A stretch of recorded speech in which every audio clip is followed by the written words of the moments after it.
CPAC? Or I heard someone earlier phrase it a little bit better. TPAC. That's what it feels like, guys. Well, first and foremost, it's awesome to be here. It's great to see this kind of enthusiasm, and it's great to actually be in a full room. Honestly, guys, what I see in Florida right now is exemplary of the Republican Party, right? This is a state, like the party is, that has open schools, open businesses, and open churches.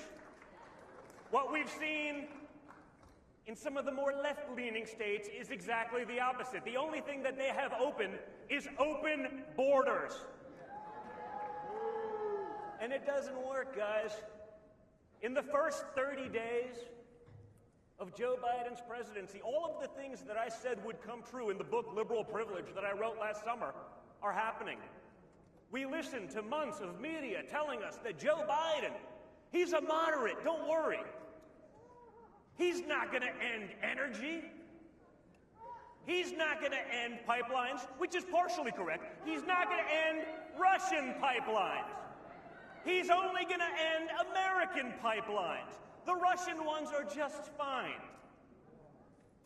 They're going to cave to China. No, that was never going to happen. Of course it happened. You think that billion-dollar investment in Hunter came for free? No, the Chinese have a great return on investment. But guys, more importantly, who would have thought that within 33 days we'd be bombing the Middle East again? I would have. Oh no, guys, come on, the military-industrial complex, I'm surprised it took them 33 days. I guess they waited till the first month, so they couldn't say that was part of the first 30, but it was only shortly thereafter where we started bombing the Middle East. Speaking of bombing the Middle East, have you seen Liz Cheney's poll numbers?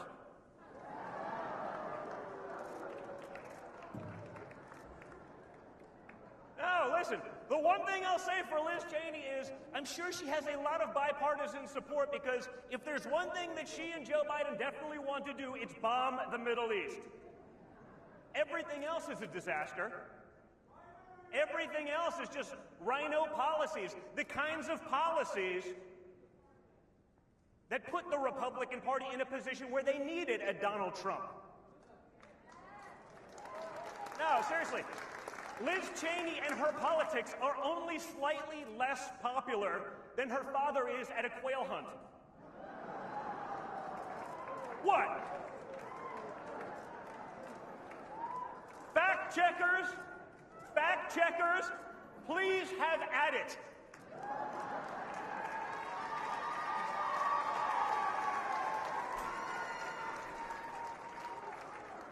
Fact check true. Right? Listen, like I said, Liz Cheney, she hates Donald Trump and his policies because her family has a long history of friendly fire. But she also hates them because she's tied to an establishment that has done nothing but fail us time and time again. You've heard the rhetoric from some of them over the last couple of weeks, and now you've seen that change very quickly. Because if there's one thing the Republican Party has been really good at over the last few decades, is snatching defeat from the jaws of victory. They've caved to every special interest. They've caved to corporate America. They've caved and bowed to the radical left that hates their guts, hates their values, and hates their freedoms. Lincoln Project Liz, as I'd like to call her, is the leader of that failed movement. And if we want to go back to losing, if we want to go back to an America Last policy, we should be following that. But I don't, and I don't think anyone in this room does either.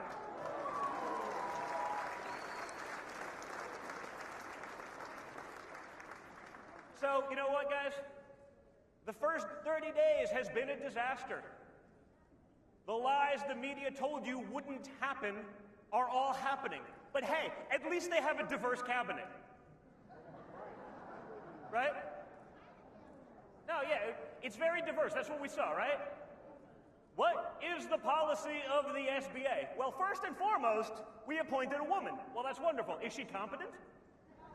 Because there's competent women and there's incompetent women, just like there's competent men and incompetent men. We've seen that.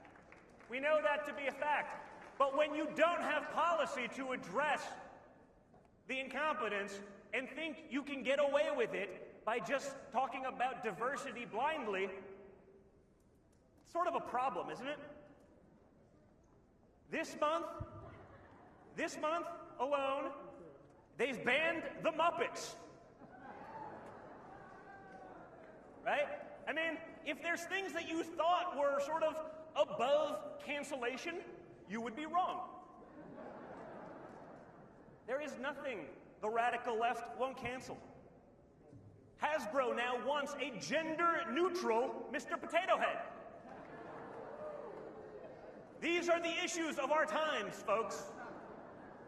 I mean, if Hasbro really wanted a gender-neutral Mr. Potato Head so badly, they should just slap a picture of CNN's Brian Sletler on the cover of their next potato.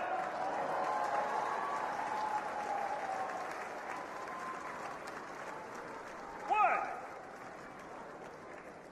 They don't call him Mr. Potato Head for nothing. I mean, you know, we might as well get something out of the branding.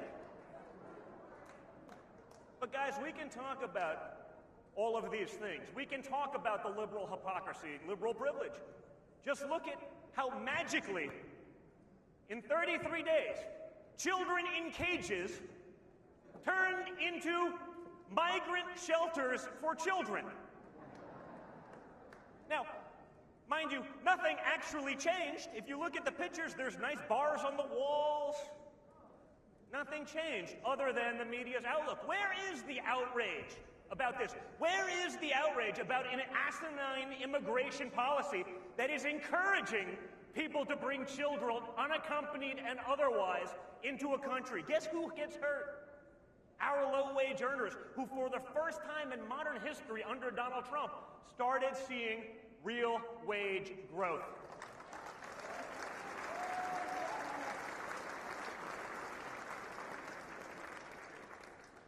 We see it time and time again.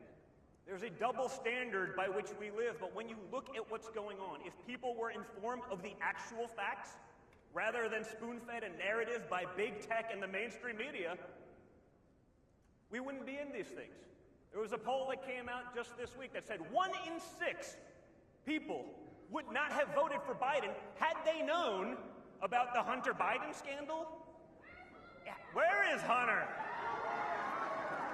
Guys, I'm sure he's making billions in China right now. Don't worry. Don't worry.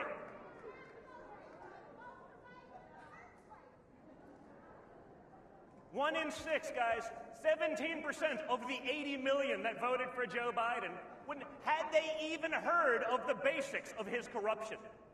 We were all talking about it, guys. It wasn't anything new, but that also shouldn't surprise us.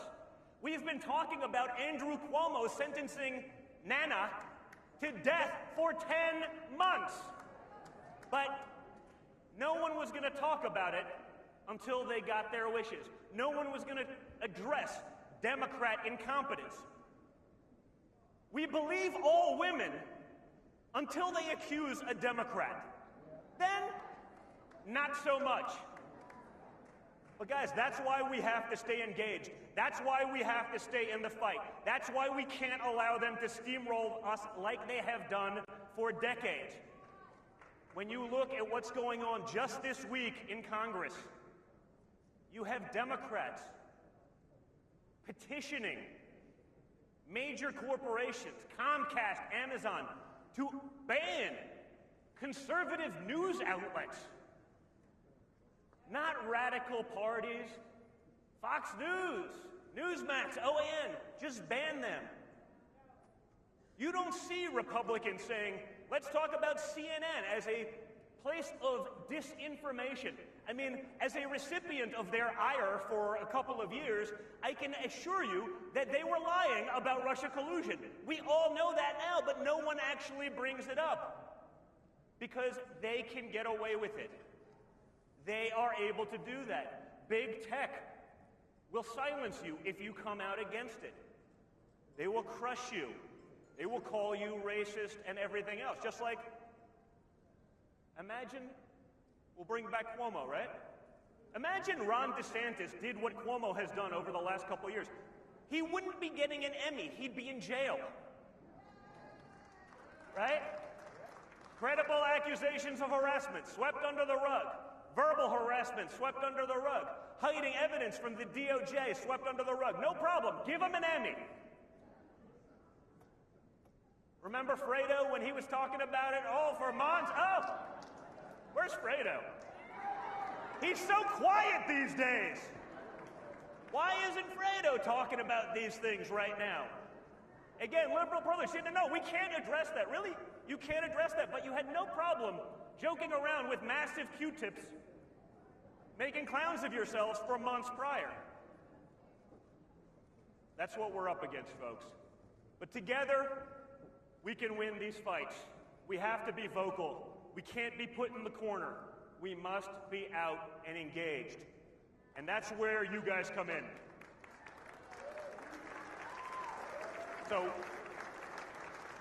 I'm looking forward to Sunday. I imagine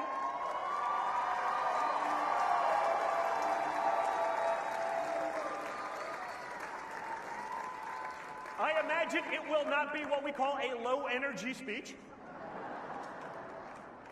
And I assure you that it will solidify Donald Trump and all of your feelings about the MAGA movement as the future of the Republican Party. So thank you, CPAC. Thank you for being here. Thank you for the love. You guys are the best.